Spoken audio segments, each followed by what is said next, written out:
இப்போ இப்போ இந்த நவீன பொருளாதார குற்றத்துக்கு மிக முக்கியமாக இருக்க வேண்டியது என்ன அப்படின்னா, ஒரு சமூக மூலதனத்தை, சோஷியல் கேபிட்டலை எப்படி கொள்ளையடிக்கணும், வந்து ஒரு தவறான முறையில், ஒரு இல்லீகலான மெத்தட்ஸில் அரசு கொள்கையே மாற்றி கொள்ளையடிக்கணும்.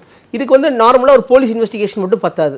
ஆனால் வந்து அதானி பேர் இது வரைக்கும் அந்த வழக்கே வந்ததில்லை. ஏன்னா யாரெல்லாம் அந்த கொள்கையை இயற்றுறாங்களோ அவங்களும் அதானிக்கு சாதகமாக வந்து செயல்படுறாங்க. அதான் குற்றச்சாட்டு.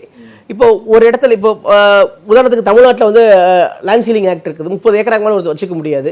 ஆனால் டிஸ்ட்ரிக்ட் கலெக்டர் பர்மிஷனோட ஒரு கம்பெனி ஆரம்பிக்கிறதுக்கு நீங்கள் வந்து பெருசாக வந்து 200 ஏக்கரா 500 ஏக்கரா வாங்கலாம். இந்த மாதிரி பல ஸ்டேட்டில் லேண்ட் சீலிங் ஆக்ட் இருக்குது. அந்த லேண்ட் எல்லாமே வந்து எவ்வளோ ரூபாய்க்கு அதானிக்கு கொடுத்துருக்குறாங்க.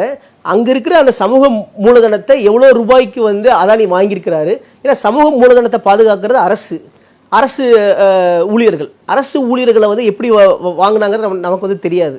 அப்போ சமூக மூலதனத்தை வந்து கொள்ளையடிக்கிறதுக்காக அதானி எந்த மாதிரியான வந்து ஸ்கீம் பண்ணி பாலிசியே மாற்றினார் அப்படிங்கிறத இன்வெஸ்டிகேஷனு. இந்த மாதிரியான விஷயங்கள் வந்து குரோனிக் கேபிட்டலிசம் அப்படிம்பாங்க. குரோனிக் கேபிட்டலிசம் இதெல்லாம் வந்து சொல்லி தான் வந்து எல்லா ஆர்டிக்கல்லையும் வரும். அதானி வந்து ஆஸ்திரேலியாவில் இருக்கக்கூடிய முறைகேடுகள், ஆப்பிரிக்காவில் பண்ண முறைகேடுகள், இஸ்ரேலில் இருக்கக்கூடிய முறைகேடுகள், இது எல்லாமே ஒருங்கிணைத்து இவங்க எப்படி ஆப்ரேட் பண்ணுறாங்க அப்படிங்கிற சம்மந்தமாக தான் வரும். இப்போ இதுக்கு வந்து வெரிஃபைடு அன்வெரிஃபைடு ரிப்போர்ட்ஸில் இதில் இருக்காது. இது எல்லாமே வந்து கோர்ட்டில் போய் அதாவது ப்ரூவ்டு வேற, வெரிஃபைடு வேற. இவன் வெரிஃபைடு அன்வெரிஃபைடு ரிப்போர்ட்ஸ் நீ போடக்கூடாது அப்படின்னா யார் வெரிஃபை பண்ணணும்? வெரிஃபை பண்ணுற அத்தாரிட்டிஸ் யார்? டிஃபமேட்ரி, பிரைமா ஃபேசி டிஃபமேட்ரியாக இருந்தால் பரவாயில்ல. இப்போ வந்து ஐடி ரூல்ஸ் படி இல்லை நீதிமன்றங்களும் வந்து ஒரு 3 விஷயம் சொல்லுது. என்ன அப்படின்னா, தேசிய பாதுகாப்பு, இறையாண்மை எதிராக இருந்தால் அந்த கருத்தை நீ உடனடியாக வந்து நீக்கலாம், தப்பு கிடையாது. இல்லை வந்து ஒரு ரைட் டு ப்ரைவசி, ஒரு அந்தரங்க விஷயம் சம்மந்தமாக இருக்குது அப்படின்னா வந்து நீ வந்து நீக்கலாம்.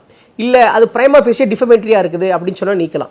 இப்போது இதில் வந்து ஃபஸ்ட்டு போர்ஷன் இருக்குது பார்த்தீங்களா, அது வந்து எந்த வகை ரெஸ்ட்ரிக்ஷன்ஸும் கிடையாது. இப்போ ஒரு அரசு வந்து இந்த செய்தி வந்து அரசு இறையாண்மைக்கும் பாதுகாப்புக்கும் வந்து எதிராக இருக்குன்னு சொல்லிட்டாங்கன்னா அரசு வந்து ஐடி ரூல்ஸை பயன்படுத்தி அந்த விஷயத்தை உடனே ரிமூவ் பண்ணிடலாம்.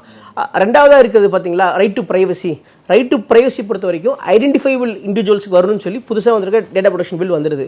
மூணாவது வந்து இருக்கக்கூடிய டிஃபமேட்ரி. இப்போ ஒரு விஷயம் டிஃபமேட்ரியா இல்லையா அப்படிங்கிறது வந்து நீதிமன்றத்தில் வந்து வழக்கு நடத்தி அந்த டிஃபமேஷனில் ஒரு சில ப்ரொடக்ஷன்ஸ் எனக்கு இருக்கும். இப்போ ஏற்கனவே சொன்ன மாதிரி அந்த இந்த வழக்கு இருக்குது, இப்போ நம்மள ஆட்டோ சங்கர் வழக்காகட்டும், இல்லை நக்கீரன் இது பண்ண பல வழக்குகள் ஆகட்டும், எத்தனையோ வழக்குகள் எல்லாத்துலேயுமே வந்து டிஃபமேஷனுங்கிறது வந்து கோர்ட்டு சொல்லணும். எப்படி சொல்லணும்னா, எனக்கு ஒரு வாய்ப்பு கொடுத்து குறுக்கு விசாரணை பண்ணி இது உண்மை, இதை நான் ப்ரூவ் பண்ணுறேன், இதில் இருக்கிற செய்திகள் உண்மை, இதில் இருக்கிற செய்திகள் டிஃபமேட்ரி கிடையாது, நான் ப்ரூவ் பண்ணி அதுக்கப்புறம் தான் டிஃபமேட்ரியா இல்லையான்னு வந்து ப்ரூவ் பண்ண முடியும்.